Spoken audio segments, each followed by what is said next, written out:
Lima ka mga vaccination sites sa Talisay City nga mo'y unang gi-operate nining unang adlaw sa 3D National Vaccination Days. Gidagsa ang detalye pinagi sa live report ni Fem Marie Dumabok. Fem!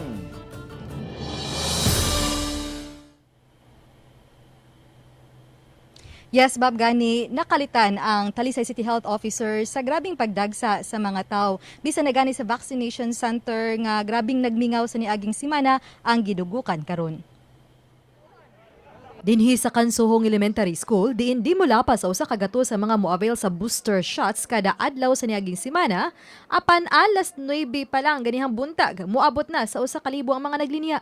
Kini tungod lakip sa giablihan ng alang sa first ug second dose, booster dose ug bakuna alang sa mga minor de edad. Usa sa miadto kining 42 anyos nga amahan nga usa ka PWD, alang sa iyang first dose. Bantay ko bata ko busy o way mo bilin sa puan ba pakaron di pa na Mrs. Are ko dire. We had a meeting with Mayor Gulyas, then together with Ma'am Lisa Fernandez sa DILG. Itawag ta ng kapitan through the coordination sa mga kapitan, ilang coordinated effort sa mga kapitan. Inani ang resulta. Wala sa balibari sa vaccination site ang senior citizens nga gustong mo-avail sa ilang booster shots. Proteksyon silang gugulingon.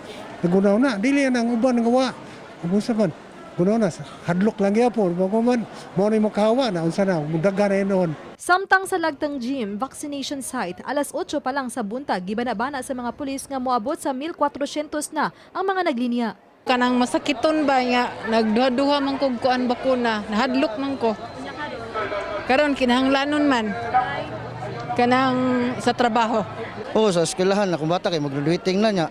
Di man sa nakagraduate kung di pa-vaccine. Kinahanglan pa-vaccine kita. Bisag pa sa eskwelahan, kita pa-vaccine ta kay in case yung panahon maabot na panahon nga ang pangitaon na vaccinated sa card na. Ang Talisay City Police, volunteer groups, BGMP ug BFP nitabang sa pagpahapsay sa mga tao.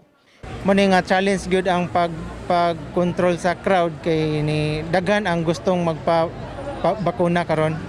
Face mask then atog yung giawhag permi nga magkuan gyud sila sa social distancing, dili lang gyud magdikit-dikit.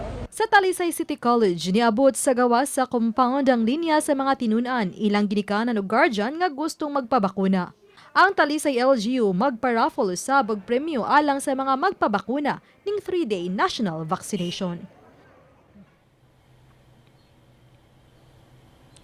Bob, na obserbaran ganihang udto nga tungod sa dagsa sa mga tao nga gustong magpabakuna, hinungdan nga daghan usab ang nabulad sa kainit sa adlaw o nanagtindog nga naglinya, hinungdan nga ang Barangay Hall o ang Talisay City Hall ang nagpadala og dugang mga tent ug lingkuranan sa mga vaccination center.